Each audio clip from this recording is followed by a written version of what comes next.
दोस्तों, पृथ्वी की गति को बढ़ाने के लिए हर एक मनुष्य विषय भोग करता है, लेकिन हर एक चीज़ की सीमा होती है और आवश्यकता से ज़्यादा किसी भी चीज़ की लालसा विनाशकारी है। आज की इस वीडियो में हम एक ऐसे ही राजा के बारे में बात करेंगे जिसे विषय भोग की इतनी लालसा थी कि उसे वो ही ले डूबी। जी हाँ दोस्तों, पुराणों की एक कथा के अनुसार अमरावती में ययाति नामक राजा रहता था, जो हमेशा विषय भोग में डूबा रहता था। ययाति भोग विलास की प्रवृत्ति का था।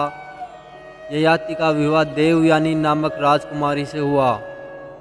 विवाह के कुछ समय पश्चात देवयानी गर्भवती हो गई, जिस कारण राजा की काम वासना पूरी नहीं हो पा रही थी और वो उदास रहने लगे। एक दिन ययाति की नज़र देवयानी की दासी शमिष्ठा पर पड़ी, जो दिखने में काफ़ी सुंदर और आकर्षक थी।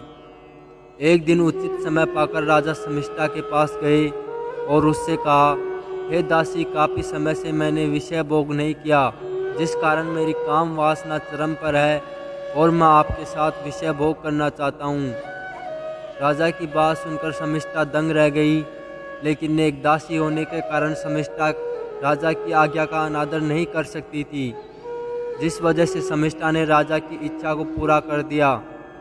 राजा शमिष्ठा से इतने संतुष्ट हुए कि उन्होंने लगातार 3 सालों तक शमिष्ठा के साथ विषय भोग किया, जिसके परिणाम स्वरूप शमिष्ठा को 3 पुत्रों की प्राप्ति भी हुई।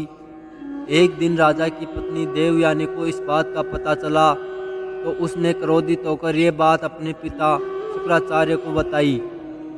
शुक्राचार्य ने क्रोध में आकर ययाति को बूढ़ा होने का श्राप दे दिया। श्राप के प्रभाव के कारण राजा धीरे धीरे यौवन अवस्था से वृद्ध अवस्था में आ गया। ये देखकर राजा बहुत दुखी हुआ। अब राजा के शरीर में इतनी जान नहीं थी कि वो विषय भोग कर सके, लेकिन राजा का मन ये बात स्वीकार नहीं कर रहा था। राजा अपनी काम वासना की इच्छा से मुक्त नहीं हो पा रहा था। अपनी इस इच्छा को लेकर ययाति राक्षसों के गुरु शुक्राचार्य के पास गए और उनसे माफ़ी मांगी। शुक्राचार्य के मन में राजा के लिए दया की भावना उत्पन्न हो गई और उन्होंने ययाति को श्राप की मुक्ति के लिए एक उपाय बताया। शुक्राचार्य ने राजा से कहा कि अगर तेरे 4 पुत्रों में से कोई भी तेरे को अपना यौवन देने को तैयार हो जाए, तो तुम अपनी युवा अवस्था में वापस आ सकते हो।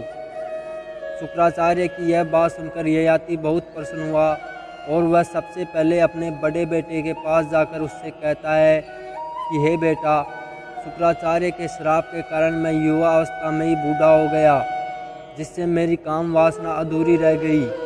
क्या तुम मुझे थोड़े दिन के लिए अपनी जवानी दे सकते हो? ययाति की यह बात सुनकर उनका बड़ा बेटा कहता है, पिताजी, मैं तो अभी युवा अवस्था में आया भी नहीं और अभी तक मैंने अपनी जवानी का आनंद भी नहीं लिया, इसलिए मैं आपको अपना यौवन नहीं दे सकता। अपने बेटे की यह बात सुनकर राजा दुखी होता है और उदास होकर अपने दूसरे बेटे के पास जाता है। राजा को इस तरह उदास देखकर ययाति का पुत्र उनसे इसका कारण पूछता है। तब राजा अपने बेटे को अपनी जवानी देने के लिए कहता है। अपने पिताजी के मुख से यह बात सुनकर उनका बेटा कहता है, पिताजी, मैंने तो अभी संसार को ठीक से देखा भी नहीं और मेरी तो अभी सभी इच्छाएं अधूरी है। वैसे भी आपकी उम्र तो पूरी हो चुकी है, इसलिए मैं आपको अपनी जवानी नहीं दे सकता। यह सुनकर राजा और भी ज़्यादा दुखी हो जाते हैं। इसी प्रकार वो अपने तीसरे बेटे के पास भी जाकर यही बात बताते हैं और उनका तीसरा बेटा भी उन्हें मना कर देता है। अब राजा दुखी होकर अपने सबसे छोटे बेटे से जाकर अपनी इच्छा बता देता है। अपने पिताजी की यह बात सुनकर उनका छोटा बेटा उन्हें अपनी जवानी देने के लिए मान गया और राजा फिर से जवान हो गया। अब राजा के शरीर में विषय भोग करने की शक्ति आ गई और उन्होंने लगातार 1000 साल तक विषय भोग किया। फिर भी राजा की काम वासना शांत नहीं हुई और अंत में राजा ने स्वीकार कर लिया और उन्होंने अपने छोटे बेटे से आकर कहा, हे पुत्र, विषय भोगों ने मुझे ही भोग लिया। और उन्होंने कहा कि स्त्रियों की काम वासना कभी पूरी नहीं हो सकती। यह कहकर उन्होंने अपने पुत्र को उसका यौवन लौटा दिया और खुद संन्यास लेकर अपनी रानी के साथ जंगल में चले गए।